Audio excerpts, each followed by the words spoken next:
Yeah, let me repeat the question here. None of that has to do with the question.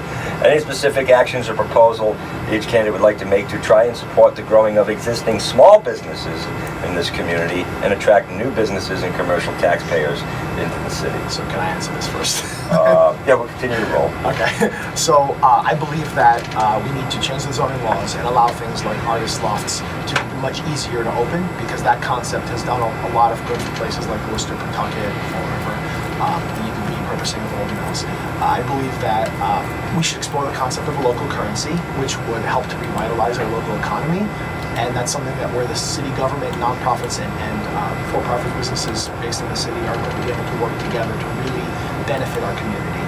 I believe we need to look towards things that we can produce locally, like energy, renewable energies, like potentially something like, more expanded urban agriculture, and things like art and other forms of sort of crafts where people in the local economy, without within the municipality, without a lot of overhead, are able to really start producing something that is of value that people will buy. And then on top of all of that, the city needs to market ourselves better, and that means a city government that expresses a lot of pride in our city and not animosity for the people here, like we've seen a lot of public figures doing.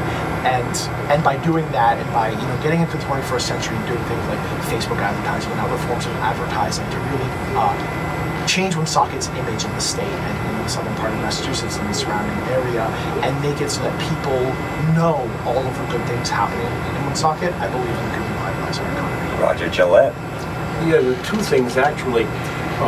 Taxes in Woonsocket are higher than most of the surrounding communities, and therefore businesses like the industrial, the park that opened up in North Smithfield, opened in North Smithfield because the taxes were too high in Woonsocket.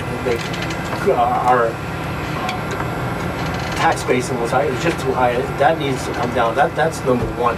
Number two is we need to elevate the average wage in the city of Woonsocket. The average wage in the city of Woonsocket is between $32,000 and $35,000. Naturally, some people make, by average, I mean some people make more and some people make less. Okay, well, to a business looking at Woonsocket as a possible location, they would look at that. So how do we change the average wage in the city of Woonsocket? Well, to me, that's rather simple. What we do is we take property and try to get investors to come in and build high-end housing, okay? By building high-end housing, the people who buy those properties are going to be on the higher end of the income level, therefore helping to raise the average income in the city of Woonsocket.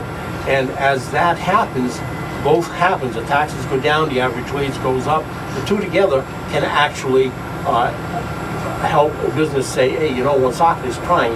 This is a good indication. Maybe we need to look at Woonsocket. If I can respond. So the idea of building what amounts to a Fane Tower in the woods of Woonsocket doesn't make sense at all, because that'll drive up housing prices and put a lot of people barely even scraping by in our community, put them on the streets. And I think that's an incredibly bad proposal. It's one that I've gotten a lot of agreement when I've talked to people at the doors. Totally disagree. You can tell that he hasn't been in business. Last thought. I would also like to say that one of the reasons that all of those businesses moved into North Smithfield was because they were down at Village was sold water by the Woonsocket City Council that my opponent was part of. That's right. I was a part of it, and at the same time, what you don't know, obviously, is the law. Once we started selling water across the city boundaries, we became a municipality, and we actually had to sell. We couldn't discriminate. That's against the law. You can't do that. The state law says we have to sell outside our community now.